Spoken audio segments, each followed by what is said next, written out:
மோடி வருகை, திருப்பரங்குன்றம் விசிட், இப்படியான அரசியல். பத்த வைக்கிறதுல அத்வானிக்கு அப்புறம் மோடி மிகச்சிறந்த ஆள். சமூகத்துல பதற்றத்தை பத்த வைக்கிறது. அதனால அவர் வந்துட்டு போனாருன்னா அதனுடைய விளைவே அவங்களுக்கு எதிர்வினையாம். திரும்ப திரும்ப அந்த திருப்பரங்குன்றத்தை கையில எடுக்கிறாங்க சார். இது திருப்பரங்குன்றத்துலதான் அங்க ஒரு தர்கா ஒண்ணு இருக்கு. இந்த தர்காவை கடற்படை விட்டு ஆடினோம்னா பதற்றம் பத்திக்கும். இந்து முஸ்லீம் தகராறு. இவங்களுக்கு வேற என்ன தெரியும்?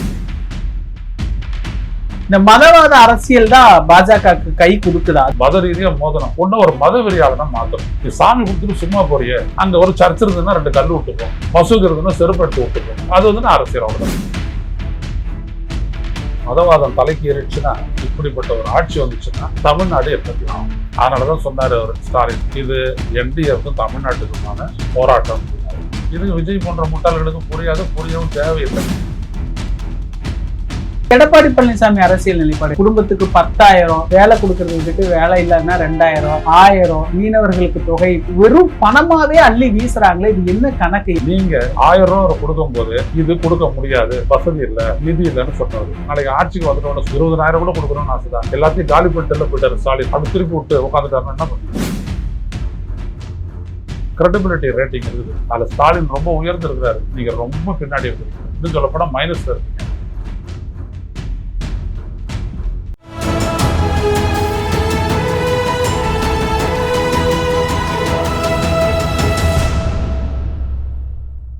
தமிழ் நிறம் நேயர்களுக்கு வணக்கம். இன்று நம்மிடையே மூத்த பத்திரிகையாளர் திரு ஐயநாதன் அவர்கள் இணைந்துள்ளார். சார் வணக்கம் சார், எப்படி இருக்கிறீங்க?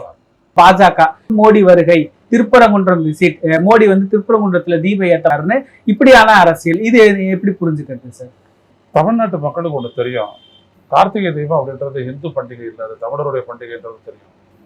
கார்த்திகை தீபம் ஏத்தக்கூடிய இடம் திருப்பரங்குன்றத்துல எதுன்றதும் தமிழ் அங்க இருக்கிற அந்த பகுதி மக்களுக்கு தெரியும். அதனால இவங்க புதுசா ஒரு தூண்ல தீபம் ஏற்றி ஏதாவது ஒன்று பண்ண நினைச்சாங்க அப்படின்னா அது எதிர்வினையத்தை ஏற்படுத்தும். ஸோ பத்த வைக்கிறதுல அத்வானிக்கு அப்புறம் மோடி மிகச்சிறந்த ஆள். சமூகத்துல பதற்றத்தை பத்த வைக்கிறதுல. அதனால அவர் வந்துட்டு போனாருன்னா அதனுடைய விளைவே அவங்களுக்கு எதிர்வினையா முடியும்.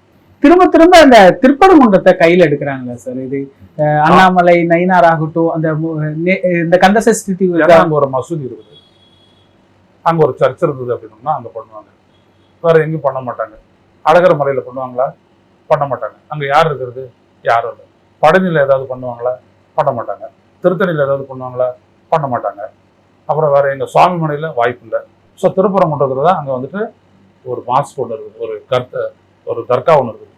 ஸோ அந்த தர்கா வழியா போகணும். சும்மா இருக்க வேணாம் இல்லையா? இந்த தர்காவை கடற்படை விட்டு ஆடிட்டோம்னா பதற்றம் பத்திக்கும். இதுல ஆரம்பிச்சு இந்து முஸ்லீம் தகராறு. அதானே இப்போ எச்ராஜர் எல்லாரும் சொல்றவங்க.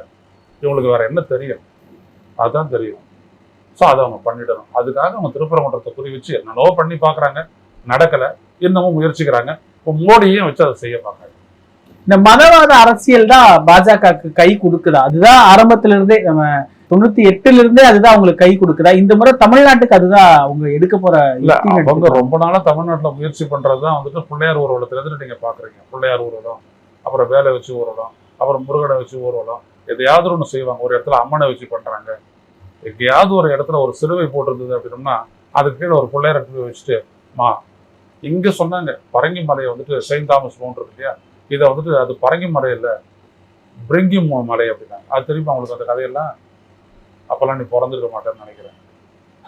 அப்போ சொன்னாங்க பிரிங்கின்னு என்னடா அது பிரிஞ்சி மாதிரி சொல்றீங்கன்னா, பிரிங்கிமா முனிவர் நாங்கள் ஒருத்தர் தவம் பண்ணாருன்னு கழிப்பு விட்டாங்க. எடுபடலை, முடியல. நிலக்கல் மாதிரி நாங்க சபரிமலை போற வழியில இருக்கக்கூடிய நிலக்கல் சர்ச்சில் அந்த இடத்துல பார்த்தீங்கன்னா ஒரு பெரிய சிவன் சிலையை வச்சு அது எங்களுது தான் அப்படின்ட்டு ஆரம்பிச்சு மோதனம். மத ரீதியா மோதனம். ஒன்னும் ஒரு மத வெறியாளனா மாத்தணும். நீ சாமி கொடுத்துட்டு சும்மா போறிய, அங்க ஒரு சர்ச் இருந்ததுன்னா 2 கல் விட்டு போகணும், மசூதி இருந்ததுன்னா செருப்பு எடுத்து விட்டு போகணும். இதுதான் அவங்களுடைய அது அரசியல். அவ்வளவுதான். இப்ப அங்க என்ன பண்றாரு ஓபியில யோகி ஆதித்யநாத், வெள்ளிக்கிழமை அவங்க நமாஸ் பண்ணுவாங்க. நிறைய பேர் வந்துருவாங்க. மாஸ்க்ல இடம் இருக்காது. உடனே வெளியில அவங்க படிக்கும். வெளியில யாரும் பண்ண விடாது. யாரும் உள்ள போங்க, போலீஸ் விட்டு துரத்துறாரு. இப்ப இங்கெல்லாம் எடுத்துக்கங்க, கோயில்கள்லாம் நடக்குது. கோயில் திருவிழா எங்க நடக்குது? கோயிலுக்குள்ளேயே நடக்குது. அந்த தெரு ஃபுல்லா கடை போட்டுடுறாங்க, பந்தல் போட்டுடுறோம். அப்புறம் அது தேர் சுத்தி வர இடத்துல எல்லாம் பந்தல் போட்டுருக்குறோம். தேரெல்லாம் சுத்தி வருது. எல்லாரும் கோயிலுக்குள்ளேயே கும்பிடு அப்படின்னு சொல்றாங்களாக்க. பாஜக வந்து ஆரம்பிச்சிடும் அந்த மாதிரிதான். அவங்களுக்கு வந்துட்டு பாடக்கூடாது, சர்ச்சில் ஓதக்கூடாது, சர்ச்சில் டிங்குன்னு மணி அடிச்சோடனே தூக்கம் வந்துருச்சு, கலைஞ்சு போச்சுன்னு சாமிநாதன் மாதிரி ஒருத்தர் இருப்பான் போட்டுக்கிட்டு கோர்ட்டில். அவன் சொல்லுவான், ஆமா எனக்கும் அந்த நேரத்தில் தூக்கம் கலைஞ்சுது, அவர் சொல்றது ரைட்டு, மனசாட்சி படி நான் தீர்ப்பு கொடுக்குறேன், வெல்லாம் அடிக்க கூடாது. இது தமிழ்நாட்டில் வேணும்னு பாஜக முயற்சிக்கிறாங்க. இதை தான் எல்லா கட்சியும் எதிர்க்கிறாங்க. அதிமுகவை தவிர, தினகரன் போன்றவரை தவிர எல்லாரும் எதிர்க்கிறாங்க. வேற ஒன்றும் இல்லை. திருப்பரங்குன்றம் தொடர்பா ஒருத்தர் அரை மெண்டல்ன்றவர் ஆரம்பிச்சு எல்லாருமே அந்த தூண் என்ன தூண் அப்படின்றது சொன்னோம். அந்த தூண் ஏன் நிறுவப்பட்டது அப்படின்றத வந்துட்டு நான்லாம் எடுத்து சொன்னேன். அந்த அளவீட்டு கருவியை வச்சு அதில் இருந்துட்டு தூரத்தில் இருந்துட்டு இன்னொரு தூரத்தை இடம் இது பண்ணி ஒரு ட்ரையாங்கிள் போட்டு தான் அந்த மெஷர்மெண்ட் ஆரம்பிச்சுட்டு கிரேட் ஆர்க் அப்படி அந்த புத்தக வெளியீட்டிலலாம் நான் இருக்கேன் அப்படின்னு நல்லா சொன்னேன். ஒரு ஆதாரத்தையும் எடுத்துக்காம ஒரு நீதிபதி சொல்றாரு, என் மனசாட்சி படி நான் சொல்றேன் அது தீபத்தூண் தான்றாரு. புரியுதுங்களா? இது நீதிமன்ற தீர்ப்பு, இதுக்கு வந்துட்டு அட்மினிஸ்ட்ரேஷன் போலீஸ் எல்லாம் கட்டுப்படணும் அப்படின்றாரு. 2 நீதிபதிகள் கிட்ட போன உடனே அவங்களும் அதே சொல்றாங்க. இதை நீங்க என்னன்னு சொல்றீங்க? மதவாதம் தலைக்கு ஏறிடுச்சுன்னா எப்படி ஆதாரத்தை சொல்றோம் நம்ம? அது என்ன தூண், அந்த தூண்ல போட்டிருக்கக்கூடிய அந்த முத்திரையை சொல்றோம், காட்டுறோம். இது வந்து நில அளவீட்டு தூணு, அந்த முத்திரை அதில் பதிச்சிருக்கு, டாக்குமெண்ட்ரி எவிடன்சஸ் எல்லாம் எடுத்து போடுறோம். எதையுமே கண்டுக்காம என் மனசாட்சின்னு ஒரு நீதிபதி சொல்றாரு. இதுதான் இப்படிப்பட்ட ஒரு ஆட்சி வந்துச்சுன்னா தமிழ்நாடு என்னத்தையும் ஆகும். முதல்ல தமிழ்நாட்டை 3 ஆக்கிடுவாங்க, அப்புறம் வந்துட்டு யூனியன் டெரிட்டரி ஆக்கிடுவாங்க, அப்புறம் மும்மொழி கொள்கையை கொண்டு வந்துடுவாங்க, அப்புறம் ஹிந்தி படிச்சாகணும் அப்படின்வாங்க, அப்புறம் தமிழ் தாய் வாழ்த்து போயிடும். அதுக்கப்புறம் சரணா போக்து சரணாவும் அப்படின்னு சொல்லிட்டு இந்த ராமகிருஷ்ணா மிஷன்ல எல்லாம் காலங்கத்தில் பாடிட்டு இருக்காங்களா, அந்த பாட்டு பாடணுன்றாங்க. அடுத்தபடியாக பட்டை அடிச்சுட்டு தான் உள்ள வரணும், கொட்டை கட்டிக்கிட்டு தான் வரணும் அப்படின்வாங்க. 10வது ஆச்சா கொட்டை கட்டிக்க அப்படின்வாங்க. அப்புறம் நீங்க 12வது படிக்க மாணவனா காவி உடையை உடுத்திட்டு வரணும்னாங்க, அட்லீஸ்ட் காவி தொண்டாவது போட்டு வரணும் அப்படின்வாங்க. அடுத்தபடி என்ன சொல்லுவாங்க, மனுஸ்மிருதியை வச்சுக்கிட்டு எல்லாரும் வந்துட்டு பாராயணம் பண்ணணும்னுவாங்க. இதெல்லாம் தேவையா? அதனாலதான் சொன்னாரு அவர் ஸ்டாலின், இது என்டிஏக்கும் தமிழ்நாட்டுக்குமான போராட்டம் அப்படின்னாரு. இது விஜய் போன்ற முட்டாள்களுக்கு புரியாது, புரியவும் தேவையில்லை. இதைத்தான் நம்ம வந்துட்டு எடுத்துக்கிறோம். இப்போ மோடிக்கு என்ன, இந்த வேலை தான் செய்யணும். அவர் ஒரு மதவாதத்தை, ஒரு மதவாத பதற்றத்தை தமிழ்நாட்டில் ஏற்படுத்திட்டா அது அரசியல் ஆயிடும். அப்புறம் இவ்வளவு சாதனைகள் எல்லாத்தையுமே முடிச்சிடலாம். சண்டை போட்டோம்னா அப்புறம் இந்து முஸ்லீம் ஆயிடுவார். இப்போ நம்ம 2 பேரும் பேசிட்டு வரோம், நம்மளுக்குள்ள தகராறு இருந்துச்சுன்னா நீ ஒரு செக்ட் நான் ஒரு செக்ட், இவர் ஒரு செக்ட் இவர் ஒரு செக்ட், ஒரு பிரிவாயிடுவோம். இந்த ஊர்ல எல்லாம் சிலதெல்லாம் கோயில் அடிச்சுக்குவாங்க இல்லையா, நாங்க தான் எனக்கு தான் முதல்ல விபூதி கொடுக்கணும், ஏன் தலையில தத்தி கிரீடத்தை நோட்டணும் அப்படின்னு சொல்லிட்டு சண்டை போட்டு கோர்ட் வரைக்கும் போவாங்க. இதோ இங்க நடக்குது இல்ல, காஞ்சிபுரம் வரதராஜ பெருமாள் கோயிலில் பார்த்தீங்கன்னா என்ன விதமான நாமம் போடணுன்ற சண்டை இன்ன வரைக்கும் போட்டுட்டு இருக்காங்க. கடவுளை வந்து போடுறாரு, இவங்க தான் போடுறாங்க. முதல்ல திவ்ய பிரபந்தம் படிக்கிறதா இல்ல அது படிக்கிறதா அப்படின்னு அது ஒரு சண்டை. மதம் உள்ள வந்துச்சு அப்படின்னா பக்தி வெளியில போயிடும், ஒழுக்கமும் போயிடும். பக்திக்கு இதெல்லாம் தேவையில்லை, மனிதனாச்சு இறைவனாச்சு இவ்வளவுதான். ஆனா இவங்க வந்துட்டாங்க அப்படின்னா எல்லாத்தையும் பாடாக்கிடுவாங்க. அப்படி பாடாக்கிட்டார்.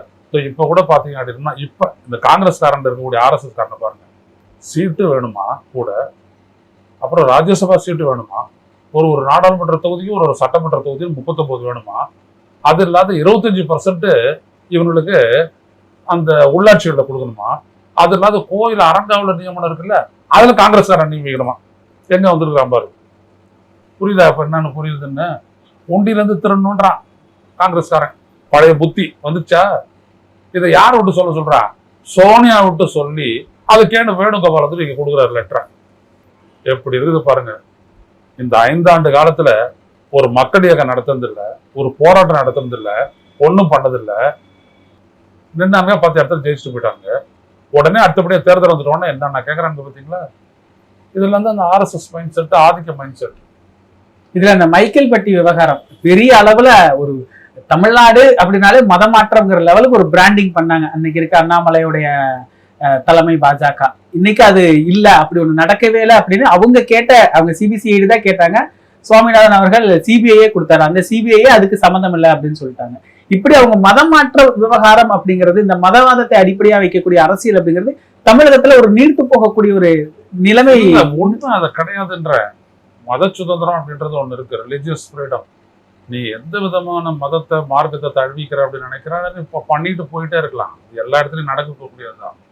யாரும் தடுக்கலாம் முடியாது. அது ஆன்மீகமும் கிடையாது, அது வேற கதை. நான் என்ன கேட்குறேன்னா, ஒரு மாணவி இறந்துட்டதுக்கு பிற்பாடு அந்த அவங்களுடைய அம்மா அப்பாவை வந்துட்டு இன்ஃப்ளூயன்ஸ் பண்ணி அந்த விஹெச்பி காரங்கிறது ஒருத்தர் விஹெச்பி காரன் பண்ணி இது ஒரு பெரிய பிரச்சனையாக்கி ஏதோ அங்கே அவனுக்கு என்ன அந்த சேக்ரட் ஹார்ட் ஸ்கூலை ஒழிச்சிடணும். நீங்கள் இதை தான் நீங்கள் கவனிக்கணும். ஒரு கிறிஸ்டியன் இன்ஸ்டிடியூஷன் பண்ணிக்கிட்டு இருக்கிற ஒரே நல்ல வேலை பள்ளிக்கூடத்தை திறக்கிறதும் காலேஜ் திறக்கிறதும் தான். வேற எந்த நல்ல வேலையும் அவங்களும் செய்யறது இல்லை. அதையும் ஒழிச்சு கட்டிக்கணும். அதுதான் இவனுடைய வேலை. ஸோ இதைத்தான் வந்துட்டு அவன் புரி வைக்கிறான், வேற ஒன்றும் இல்லை. இதை வந்துட்டு மக்கள் உடைச்சிட்டாங்க அப்படின்னோம்னா அதுக்கப்புறம் என்னாச்சு, மொத்த தஞ்சாவூர் மண்ணு பார்த்துட்டுக்குரிய ஒரு இடமா போயிடுது. ஸோ இதுதான் முயற்சி பண்ணாங்க. சிபிஐக்கு என்னன்னா அதுக்கான எவிடன்ஸே கிடைக்கல. ஏன்னா பின்னாடி தமிழ்நாடு போலீஸ் இருக்குது, அதை நீங்கள் கவனிக்கணும். தமிழ்நாடு போலீஸ் என்ன எஃப்ஐஆரை ஃபைல் பண்ணிச்சோ அதை ஒட்டியே தான் இருக்குது. எப்படி கரூர் விவகாரத்தில் வந்து தமிழ்நாடு போலீஸ் போட்டதையே அப்படிதான் சிபிஐ அடாப்ட் பண்ணிக்கிட்டான். இவர் வேற மாதிரி அலறாரு விஜய், அது வேற கதை. ஆனால் அடாப்ட் பண்ணிக்கிட்டாங்கல்ல. ஏன்னா போலீஸ் இன்வெஸ்டிகேஷன் வந்துட்டு 2 தான் முக்கியம். ஒன்று சாட்சி, இன்னொன்று ஆவணம். ரைட்டா? அதை வச்சு பண்ணி பார்த்ததுல அந்த மாதிரி ஒரு முயற்சி அங்கே நடக்கவே இல்லை. அந்த பொண்ணுக்கு இருக்கக்கூடிய ப்ரெஷரு, அவங்க வீட்டில் இருக்கக்கூடிய ப்ரெஷரு, ஹாஸ்டல் விட்டு போக மாட்டேன்ட்டான். ஹாஸ்டலை விட்டு வெளியேற்ற வேண்டிய ஒரு சூழல் ஏற்படும் போது அந்த அழுத்த காரணமாக அவன் வந்து தற்கொலை பண்ணிக்கிட்டான் அப்படின்றது வந்துட்டு கன்க்ளூசிவாக சொல்லிட்டாங்க. ஆனால் இங்கே 2 விடயம் இருக்குது.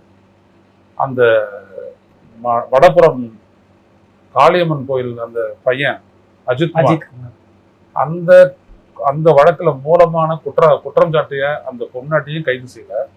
இதுல என்ன அண்ணாமலையும் கைது செய்யல. இதுல இதை ஈர பேனாக்கி பெருமாளாக்கி பெரிய அளவுக்கு மத குளிர் காஞ்ச அண்ணாமலை இன்னும் தூக்கி உள்ள வைக்கிறேன். ஜட்ஜை தூக்கி உள்ள வைக்க முடியாது, நம்மளுக்கு அதெல்லாம் உரிமையெல்லாம் கிடையாது. ஜட்ஜி என்ன நல்லா புழுவலாம், கருப்பு ஓட்டை போட்டுட்டு எதை வேணாலும் புழுவலாம், அதுக்கெல்லாம் ரொம்ப உண்டு. ஏன்னா அவர் தான் காக்குறாரு அவர் நீதியை. குத்துறான்னு பாருங்க காதுல. எனக்கு 70 வயசு ஆயிடுச்சு, நான் ஒரு சீனியர் சிட்டிசன், நல்லா பொறுத்துக்கிட்டுலாம் இருக்க முடியாது. ஒரு நீதிபதி சொன்னார் வச்சிருக்கிறேன், நீதிபதி மேல நம்பிக்கை எழுந்துருச்சுன்னா அப்புறம் ஜுடிஷியரிங்கிறது ஒண்ணும் இல்லைன்னு சொன்னார். இப்படி இருக்கிறாங்க தண்ட சோறுங்க. இவங்களை என்ன பண்றது? இது எப்படி ஸ்டாலின் அவர்கள் எதிர்கொள்ளணும் சார்? இந்த தேர்தல் என்ன பண்ண முடியுன்ற நான் இந்த அரசமைப்பு சட்டத்துல போலீஸ் நடவடிக்கை எடுக்கணும், போலீஸே தயங்குது. சிபிஐ நடவடிக்கை எடுக்க மாட்டோம், அது அமித்ஷா கையில இருக்குது, அமித்ஷா காலில் இருக்குது. அப்புறம் என்ன பண்ணுவீங்க நீங்க? ஸோ நாட்டில் ஒரு மாற்றம் ஏற்படும்ல, இவிஎம் வச்சு தான் அந்த மாற்றம் ஏற்படும். நான் இன்னைக்கு சொல்றேன், மாற்றம் ஏற்படும். அப்போ மாற்றம் ஏற்படும் போது ஒரு வழியா தச்சிடலாம், அவ்வளவுதான். அது வரைக்கும் ஆடிக்கிட்டு தான் இருப்பாங்க, சொத்தை சேர்த்துக்கிட்டு தான் இருப்பாங்க. சொத்தை சேர்க்கறது மட்டும் இல்லை, இவரு ஃபைல் கொடுக்குறாரா இவரு. எடப்பாடி பழனிசாமி அரசியல் நிலைப்பாடு என்னப்பா? குடும்பத்துக்கு 10,000, வேலை இல்லாதவங்களுக்கு வேலை கொடுக்கறத விட்டுட்டு வேலை இல்லைன்னா 2,000, 1000, மீனவர்களுக்கு தொகை, வெறும் பணமாவே அள்ளி வீசுறாங்களே, இது என்ன கணக்கு? என்ன மாதிரியான? அதாவது என்ன அப்படின்னா, ஸ்டாலின் வந்துட்டு எல்லாத்தையும் செஞ்சுட்டாரு.